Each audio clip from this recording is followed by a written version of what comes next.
अस्सलाम वालेकुम dear students. जो स्टूडेंट्स भी नेक्स्ट एनईटी टेस्ट की, यूईटी के ई कैट टेस्ट की, एनटीएस नेट की या फास्ट प्यास और जीकी जैसी टॉप यूनिवर्सिटीज़ की एंट्री टेस्ट की घर बैठे प्रिपरेशन करना चाहते हैं तो हमारे बैच 2 में बहुत कम सीट्स रह चुकी हैं। 25 अक्टूबर से ये स्टार्ट हो रहा है। अब जितना जल्दी हो सके इस दिए गए कॉन्टैक्ट नंबर पर रब्ता करके अपनी सीट को रिजर्व करवा ले, क्योंकि जब हमारे पास 100 स्टूडेंट्स टोटल पूरे हो जाएंगे तो हमारे सेशन में टोटल सीट्स 100 होती हैं। उसके बाद आने वाले स्टूडेंट्स को अकोमोडेट नहीं किया जाएगा।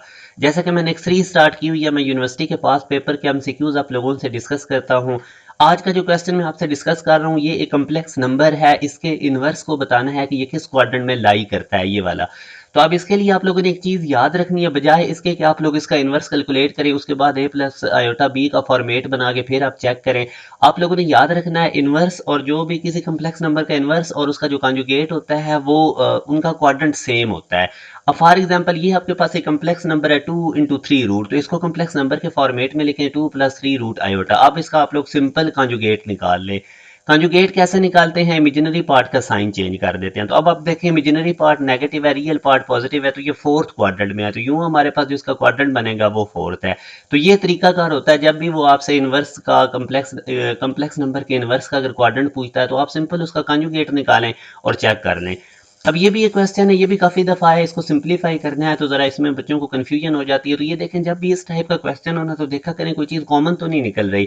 अब आप देखें कि अगर मैं डिनोमिनेटर में देखूं तो 3 की पावर n कॉमन निकलेगा। जब 3 की पावर n कॉमन निकलेगा तो इधर 3 रह जाएगा और इधर माइनस, ये 3 की पावर n तो बाहर कॉमन निकल गया तो इधर 1 रह जाएगा।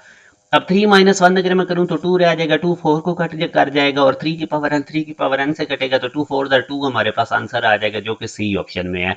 अब जैसा कि मैं आप लोगों को बता रहा हूँ कि जो आपकी टॉप यूनिवर्सिटीज़ में सिलेक्शन होती है वो एंट्री टेस्ट की बेस पे होती है। फर्स्ट ईयर के नंबर और एंट्री टेस्ट के मार्क्स की बेस पे आप लोगों का एग्रीगेट बनता है। जो सेकंड ईयर के मार्क्स हैं वो तो एंट्री टेस्ट में, वो आप लोगों के एग्रीगेट में इंक्लूड ही नहीं होते और आगे चल के आप ज़ाहिर है आगे आप पे काफ़ी प्रेशर आएगा, बोर्ड का भी पेपर आ जाते हैं फिर, और स्टूडेंट्स के साथ जो बाकी कुछ यूनिवर्सिटीज़ होती हैं उनके भी टेस्ट की डेट साथ साथ आती हैं। तो हमारा ये जो बैच 2 है जो 25 अक्टूबर से स्टार्ट हो रहा है, 3 मंथ का ये सेशन है, इसमें बड़ी कंप्रीहेंसिव आपको तैयारी करवाई जाएगी, रेलेवेंट प्रिपरेशन करवाई जाती है, टॉपिक वाइज लेक्चर्स होंगे, साथ साथ चैप्टर वाइज टेस्ट होते हैं। जब सिलेबस कंप्लीट हो जाएगा तो काफ़ी कंप्रीहेंसिव हम टेस्ट सेशन लेते हैं जिसमें यूनिवर्सिटी पैटर्न के अकॉर्डिंग भी आपसे 3 से पॉइंट टेस्ट लिए जाते हैं। स्टूडेंट्स को फील्ड के बारे में भी हम अवेयरनेस देते हैं ताकि वो अच्छी फील्ड अच्छी यूनिवर्सिटी में सिलेक्ट कर सके। और इस पूरे सेशन की फीस 5000 है, ये वन टाइम देनी होती है, इसमें टेस्ट सेशन भी इंक्लूडेड है, तो ज़रूर इस सेशन को ज्वाइन करें।